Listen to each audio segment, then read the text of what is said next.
Wednesday, 5 June. We land in Amman at nearly midnight and are met by Al, who drives us to the guest house of a local evangelical Nazarene church led by Pastor Hatham. Officially, we're guests of St Andrew's Episcopalian Church, which belongs to the Anglican Diocese of Jerusalem. There's a problem with the guest house we're supposed to be in, so Al has to find an alternative. A missionary team from Brazil are fellow guests in the new place. Thursday, 6 June. It seems incongruous to come all this way and find that our first meal in Jordan is porridge. But it sets us up for the day, and with a spring in our step, we make our way to St. Paul's in time for a communion service at 10:30 a.m. to celebrate Ascension Day. This is also a surprise, because I celebrated Ascension Day in Scotland a week previously, but as we soon discover, the Eastern Church operates according to a different calendar. We are formally introduced. Archie is al-Sheikh, the elder, which surely deserves to become his new nickname. The service proceeds in Arabic, but we are able to follow it through an English translation of the liturgy which the Reverend George Al-Kopti thoughtfully makes available. The ceremony is followed by the sharing of sweets, consisting of cups full of rice pudding infused with rosewater. As soon as everyone has dispersed, Rev George invites us into his office for an initial discussion, covering his intentions for the next few days which we shall spend in Amman. Thereafter our focus moves south to the desert encounters facilitated by Shabab Sahra, an eco-tourism enterprise run by Sunni Bedouins. It quickly becomes apparent that Rev George and his church face many of the same issues we are grappling with in Strath and Sleat, and this establishes an immediate rapport. But there is much that we can learn too, not least from their experience in running a home for elderly women. This is located under the church, which is built on the side of a hill. We're given a tour of the premises and are impressed by how clean and well equipped it is, catering for 11 residents. Services are relayed through an internal audiovisual system, and Pastor George makes a daily visit. This is relatively easy for him because the vicarage is located on the same site.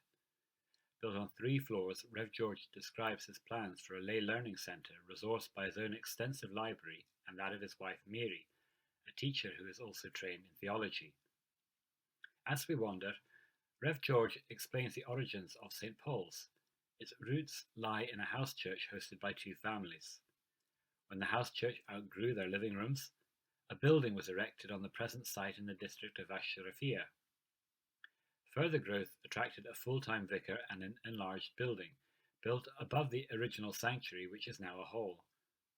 Rev George harbours plans to run vocational and recreational training for refugees here, making the most of the adjacent kitchen, toilet and storage facilities. In the afternoon, we are treated to a run out to Madaba and Mount Nebo, enjoying a very late lunch on the way.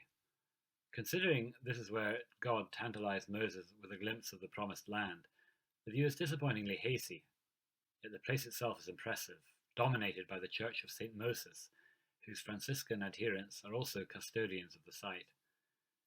On the way back to Amman, we try to visit St. George's Orthodox Church, which houses a mosaic depicting the major sites of the Holy Land. It transpires that Madaba is the home of mosaic art.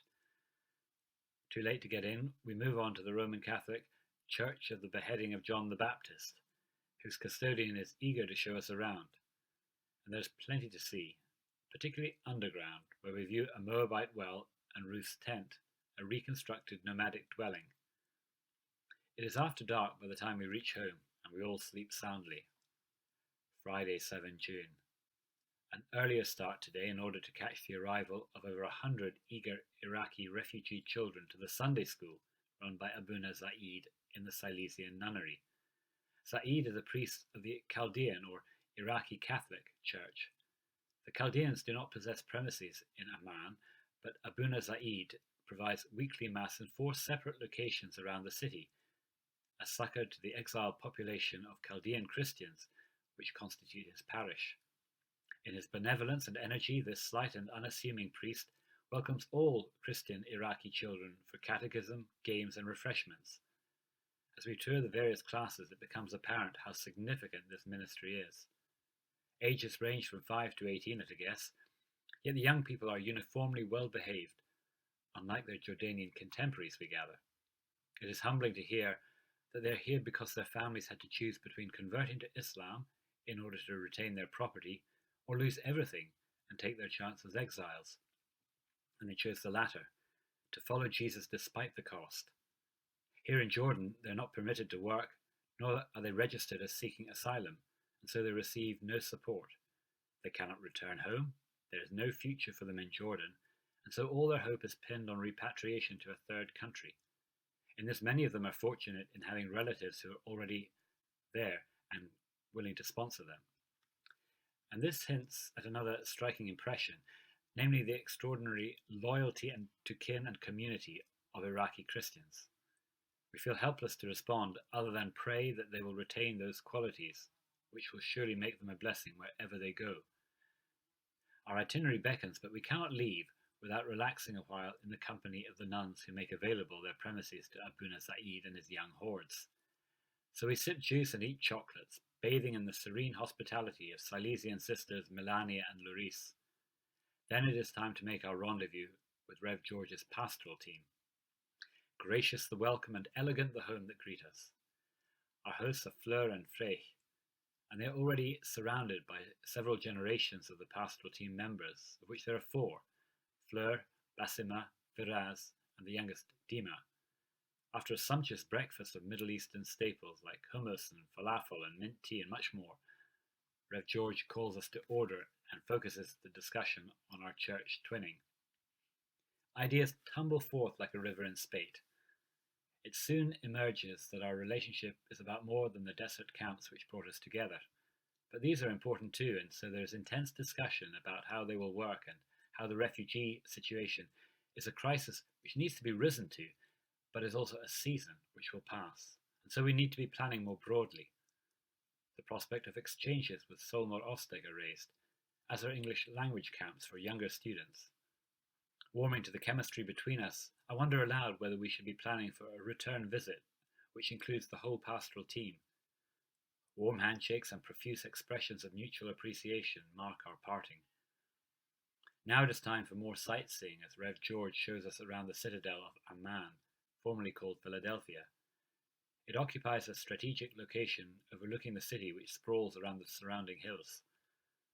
There's a Roman amphitheatre down the hill and the remains of a Byzantine church near the top. A museum showing off the area's archaeological secrets takes us back over 1 million years through its collection of Neolithic flints, and coming forward several millennia, boasts what claims to be the earliest statue so far discovered. It is late afternoon when we return to St. Paul's. We have an hour to relax before the Iraqi Christians who have been associated with the church and some of their Jordanian neighbours begin to arrive. Rev George has arranged the evening as an opportunity for us to learn about the plight of Iraqi Christians firsthand. After a reference to our own inherited experience of clearance and eviction, intended to offer a basis for common understanding but possibly misplaced, the conversation begins stiffly but soon warms up. Most of these families come originally from towns and villages around the Nineveh plain, from where many migrated to the city of Mosul. When Islamic State invaded Mosul, they fled back to their home communities on the plain, and only when their formerly friendly Muslim neighbours turned against them did they flee. A litany of threats, kidnappings, murder, theft, and destruction of homes and livelihoods explains the harrowed looks and desperate voices. Of course we cannot return to Iraq. There's no future for us here where we cannot work to feed our children or buy medicines our old people need. We have family in Canada, Australia. Let us go there, is the gist of it. The atmosphere changes. Formal, emotional, tense. More stories, references to a continuing yet unreported civil war between Kurds and the Iraqi army, in which Christians find themselves caught in the middle and abused as scapegoats. We promise to do what we can to share our new friend's story. Any more would be to proffer false hope, which would be cruel. Our conversation exposes wounds which are as raw as they go deep, and we've much to discuss between ourselves as we limp home. Saturday, 9 June. 8 June, indeed. What a difference a day makes. We bounce out of the blocks for our first visit of the day to the empire of our host, Pastor Hatham. The redoubtable Dowlett takes us in hand and across the road to the church school, which offers holistic post-trauma education for 3 to 12-year-olds, including those with special needs. Like Abuna Zaid's Sunday school, Dowlett's institute is suffused with warmth and expertise, to the extent that one could not imagine any child wanting to step out of line. Formidable numbers have flourished under the instruction of this remarkable team of teachers and counsellors. A similar impression strikes us when we return to the church building and up the stairs to the labyrinth of workshops presided over by Basil. Training in wood turning, soap making, dressmaking, leather work, hairdressing, it's all provided to maintain the expertise of Iraqi refugees who are not permitted to ply their trades for money, and for those who will benefit from having a practical skill when they reach their adoptive homeland. There is even a beautician and a dentist. But what most impresses us, because it is local and unusual, is the mosaic workshop. Pastor Haytham shares some glimpses of his entrepreneurial ministry, most notably the boxes which he delivered in thousands during Ramadan, after sunset when Muslims are allowed to break their fast. They contain refreshments and bear a quotation from the king promoting religious tolerance, along with verses of encouragement from the Bible. We gather that he was operating within the law, and that an influential local Muslim was so impressed that he volunteered his own network in support of the effort. Haytham embodies wasta, a colloquial term describing the influence wielded by a person who is good at networking. Time to report into Rev George, who has more visits lined up. The first is to the Syrian Orthodox Cathedral, where we meet Abuna Benjamin, another hero of the refugee crisis. He describes his WhatsApp ministry, whereby a network of pastoral teams supports the faithful and acts as a mouthpiece for their priests' instructions. We are curious to explore his sparkly new edifice, which was consecrated in 2010, before the refugee crisis. Despite having been drinking coffee and eating sweets all morning, we decide it's time for lunch. My enthusiasm for local produce is easily overwhelmed by the majority preference for Italian fare. Archie has purchased the all-important Jordanian football shirt for Corin, and so we're free to return to Rev George's and rest. His wife Mary is sufficiently recovered from her weekend away to lavish us with more coffee and sweets. She and Rev George also treat us to a lesson in Jordanian etiquette, particularly the procedure for requesting a bride's hand in marriage. It's all about the coffee. Having recharged our batteries, we wandered down to the street to meet the Yunnan family. Namir and Maysoon tell a depressingly familiar story about being ostracized by their Muslim neighbors and then driven out of their native village in Nineveh. A journey via the Kurdish area to the north led to their eventual arrival in Jordan. Against the odds, their children Eileen, Mariam, and Aram are growing into delightful young people. But Mum and Dad are anxious to find a place to call home in time to give them a good education. Abuna Firaz is presiding priest of the Syrian Catholic Church. His parish runs like a military operation. It probably has to, embracing the largest of all the Christian Iraqi refugee communities in Jordan. Everything was put in place within his first 4 months in office. He's accompanied by an articulate father and daughter whose connection with him is not immediately clear. We're anxious not to be in the way of the influx of young people for the Saturday evening ministry, which the dapper cleric runs himself. I notice uncomfortably how deft with communication technology and how consistently available my fellow ministers make themselves here. Again, there is the realization that we are witnessing an exodus of the Christian community of the Middle East. There were 1.5 million Christians in Iraq before the current crisis, and while 250,000 remain, most of them are expected to leave soon. Jordanian churches are rising to the challenge while being careful not to ignore their indigenous members, who are increasingly finding that they are a minority within their own churches. Our departing treat is to hear Abuna chant the Lord's Prayer in Aramaic, as Jesus might have rendered it. A dinner invitation introduces us to the swanky environs of West Amman as guests of the irrepressible Haytham. Conversation flows as freely as the oriental banquet of lamb kebabs, dishes of yogurt, spices, diced vegetables, with lime juice and mint tea.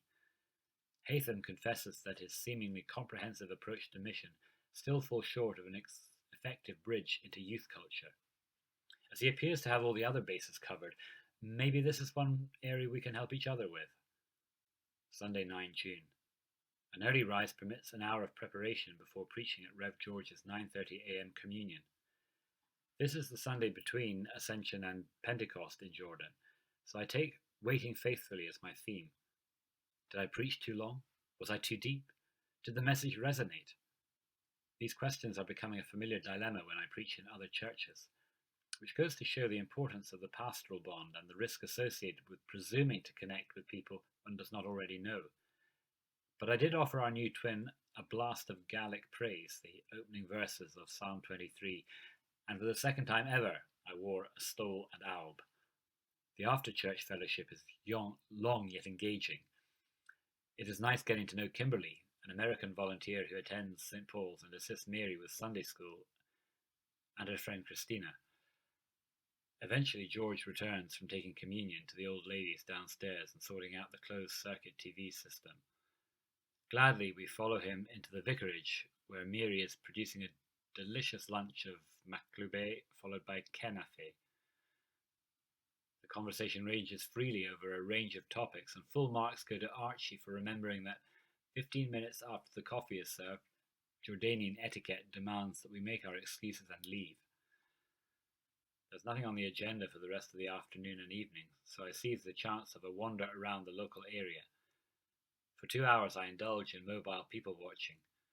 On return we chat, relax, make plans and enjoy a snack together.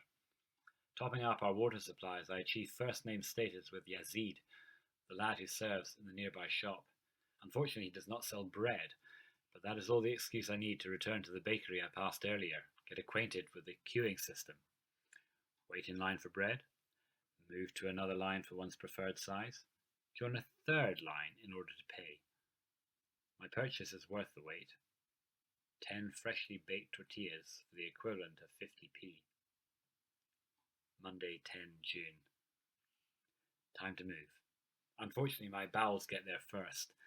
A quick dash to the pharmacy for Imodium seems to be doing the trick, just as well as we have a long car journey ahead, down the King's Highway to Petra. After picnicking at a nature reserve called Dana, we arrive late afternoon. On the positive side, it is cooler and the crowds are thinning. On the negative side, our time is limited, and so we make our tour of this extensive, breathtaking World Heritage site at breakneck speed. Then we are away again to Aqaba on the Red Sea. Accommodation is at the Anglican Seafarers Mission, where we are met by Ra'id Tashtoush. I risk a falafel for dinner. We shall see what the morning brings. Tuesday, 11 June. The morning begins comfortably. After breakfasting on leftover falafel and coffee, we shuffle across the veranda to the main building where Ra'id is waiting. He introduces us to the work of the mission and in particular his vision for a network of similar outposts around the Red Sea. He's busy writing a training manual in anticipation of a recruiting drive later in the year. We discuss how to feature his work on Sea Sunday, and I undertake to secure the approval of his boss in Dubai. After leaving a donation, we take our own leave. Al drives us around his old haunts in the city he called home for 2 years, including the New Life Centre where Al's wife Rachel worked. We're met by an English intern called Anna who shows us around. Sipping tea afterwards, her supervisor and mentor Joe joins us. Jo is Australian and her concern is supporting the women who work in the recycling enterprise next door, making artisan jewellery out of recycled material. I discern a reluctance to discuss deeper commitments and learn afterwards about the distance some expat operations choose to keep from the local church and indeed from any explicit witness. Mine is not to judge but to learn. And with that we set off for Wadi Rum. Wadi Rum is where Al plans to run the youth camps facilitated by Shabab Sahra. This ecotourism enterprise is drawn from a federation of local Sunni Bedouin tribes and run by 2 brothers, Abdullah and Attullah. They've been detained by a domestic situation and so we have to find another guide. After praying we encounter Suleiman and his guide also Suleiman. We impress upon them our resolve to visit the White Desert, which requires first travelling across the Red Desert. All is agreed and we embark on a magical safari. Suleiman's driving skills are on display as he handbrake turns off the top of dunes and forces his pickup through impossibly narrow gorges. Frequent halts give us the opportunity for mini excursions on foot, exploring the hills and rocks while marvelling at the awe-inspiring views. Occasionally camels lumber into view or herds of bleating sheep. Short and sweet, it was important for us to come so we can appreciate the environment in which the camps are planned to take place. And the purpose of the whole expedition is to scope the twinning and explore its context at the church, in Amman, and throughout Jordan. The sun is setting magnificently as we bowl into the nearest filling station, where there is a restaurant in which we enjoy lamb kebabs before climbing back up the hill to the medical mission at Ras Al Nakab. Our host for the night is Rob, the Welsh handyman. Eventually we attract his attention, and he welcomes us into a spacious semi-occupied house, which used to be his home until he was obliged to move his family north. The air is cooler up here, and there's a panoramic view from the roof. But it's time for bed. Wednesday, 12 June. For the first time on this expedition, there's no itinerary to chase. Fortified by a leisurely breakfast of smashed bananas on grilled wholemeal pitta, we stroll up to the clinic, which stands on a rocky summit overlooking the road to Aqaba. Here we are welcomed by Marguerite, a Dutch nurse who's been living in the northern city of Mafraq since things turned nasty for the mission and obliged the Korean doctor and her husband to leave and the clinic to close. After reading the Bible and praying together, we offer our services to Rob, who has a list of jobs.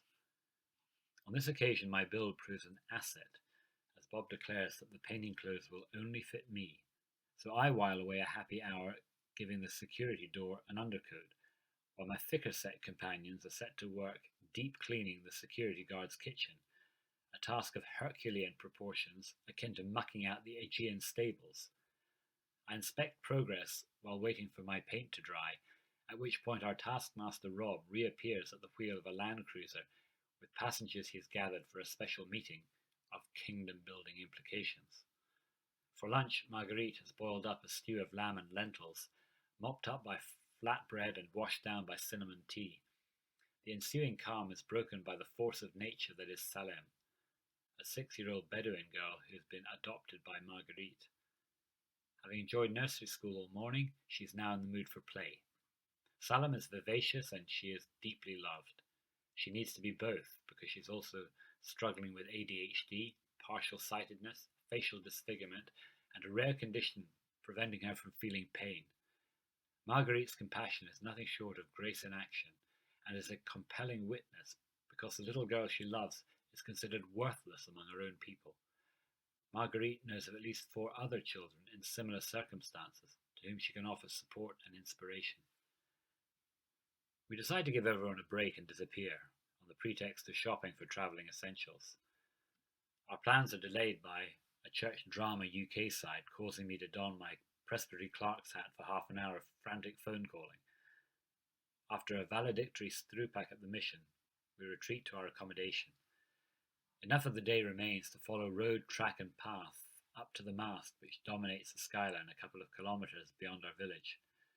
Along the way the Lord teaches me about grace. The descending sun is bathing the desert hills in a rosy veneer as I wend my way home.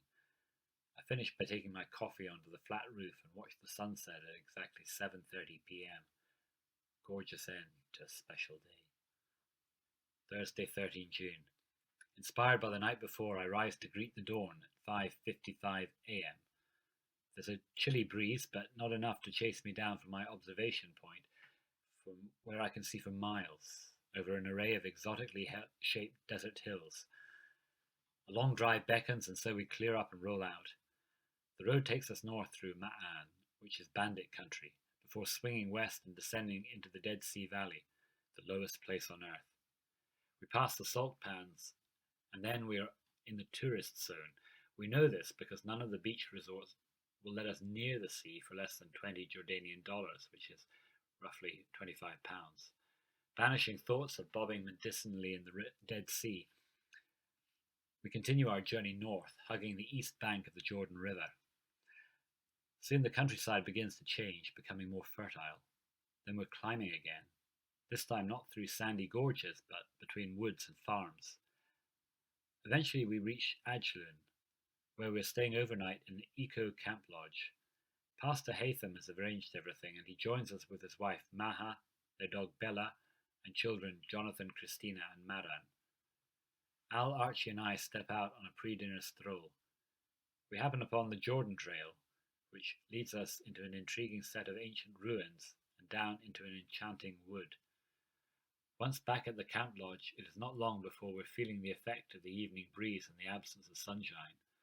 Dinner comes to our rescue. Its appearance is not in the usual way, but out of the ground, a culinary technique called zurba. Mounds of salad, rice, and bread complement the lamb and chicken which has been steaming away underground all day. Adjourning to the open fire, we finish the day chilling out and talking shop. Friday, 14 June. After a surprisingly good night's sleep in our eco camp lodge, I beat the alarm clock for a quiet time at a stop down the hill that I noticed last night. The weather remains capricious, swirling mist, intermittent sun, cool breeze, so a couple of chapters of my Gaelic translation of Mark suffices. Coffee is being served, which augurs well for the day. We chew on the embers of our discussion with Hatham over a traditional Jordanian breakfast of yogurt, jam, olives, and bread, accompanied by Bedouin whiskey, also known as tea. Index lethargy is in the air as we forego anything more adventurous than the journey back to Amman, though we've plenty of time. Al is introducing us to his souvenir solution, Safeways on 7th Circle. We stock up with spices, dates, and coffee, plus a gift for Rev George and Mary, before continuing on to Rainbow Street, an expat's paradise of boutique shops and artisan cafes. Here we make our acquaintance with another Jordanian speciality, fittir, filled pancakes made with flaky pastry. Being received into Rev George and Mary's elegant living quarters is like coming home. Over Turkish coffee and sweets, we discuss our impressions and our hopes for the future of the church twinning. Since our departure, 2 invitations have come in for this evening, which include us. Baptism of a relative of Rev George's at the Eastern Orthodox Church of Jesus presentation in the temple, and a family dinner. Together these turn out to be the icing on a very rich cake. The church is new and taking shape as a classic piece of Oriental art and architecture. Soaring dome, exuberant candelabra, every square centimetre of wall and ceiling decorated with biblical vignettes and saintly characters, each with its sponsor's dedication calligraphed in Arabic script below. Our priest is a splendid-looking chap, tall and authoritative, with trimmed white beard. Children gather excitedly around in an atmosphere of organized, even reverential chaos. There's much kissing, greeting, and shaking of hands. Then we're underway. The priest guides the liturgy with his deep, sonorous voice. Others join the chanting from time to time. The baby is handed from relative to relative and then ceremonially paraded to the entrance of the building, where he is admitted through the vows of his parents and godparents, whose contribution includes spitting on the devil. Then to the font, where priest and grandfather don bibs and roll up their sleeves. Oil is poured liberally over the water, and then each limb of the wee lad is anointed. Expert hands seize him firmly, then once, twice, 3 times he is immersed. It takes at least the same number of female relatives to coax him into his baptismal gown and cap. Clouds of incense fill the air as priests and people march 3 times around the altar, women ululating in joyous celebration. On the way out, each guest receives a gift, and everyone exchanges greetings in the courtyard beyond. We speed home to collect Mary, and then begins a mad dash through the Friday night traffic and the many detours which have suddenly sprung up, until we locate our next port of call. This is a separate family occasion to mark the setting up of a new home after bride and groom have returned from honeymoon. Hugging and kissing, the customary means of welcoming family guests, are extended to hangers-on. We make our way through the crowds which crowd the public rooms and out into the narrow strip of garden beyond, where plastic seats have been arranged along 2 facing walls. Bowls of nuts and glasses of juice are distributed as the conversation gets going. Rev George turns out to be the life and soul of the party. It is touching to think that the motley array of ages and faces all belong to the same family. When it comes, the food is spectacular. baked chicken with buckwheat, and lamb shanks with almond rice, heaped on enormous ashets, served with mini meat pizzas and cans of fizzy juice. A clean plate is rewarded by a gulp of Turkish coffee, and then comes dessert, kanafe. I can only imagine one. I can only imagine. I can only manage one. More coffee, then sweets, more chat. Whatever happened to the 15-minute rule? It is after midnight when we get away, exhausted, elated, and with a profound appreciation of the privilege of being welcomed into these intimate occasions. Could we have asked for a nicer way to conclude this magical visit? Saturday, 15 June. Heroically, Rev George staggers forth at 5:15 a.m. to drive us to the airport.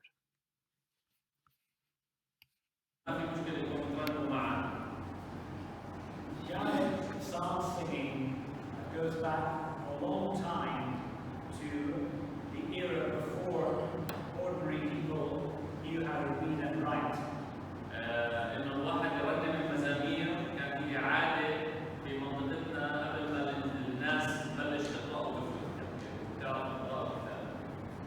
And this is remembered even today when the person leading the singing will first sing one line and then they will sing it again to allow all of the people to join in. لحد الآن اللي بيقود الترنيم عادة بيرنم أول آية والناس بتعيد معه نفس الآية مرة ثانية حتى الكل يحفظها ويعرفها. And in this, I recognize the similarity between us. وبهالموضوع في شيء بنتشابه فيه مع بعض.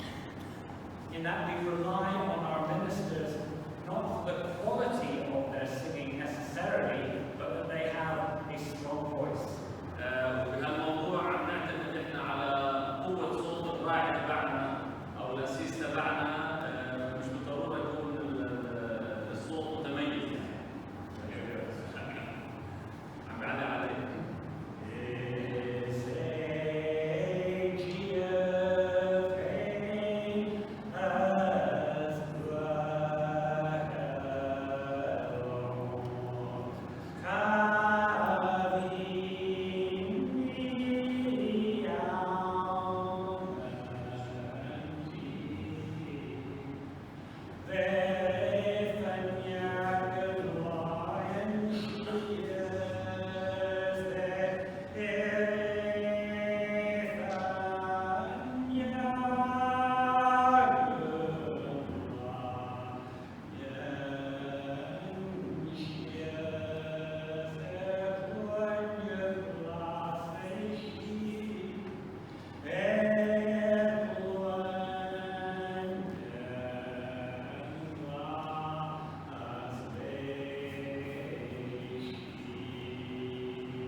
الرب راعينا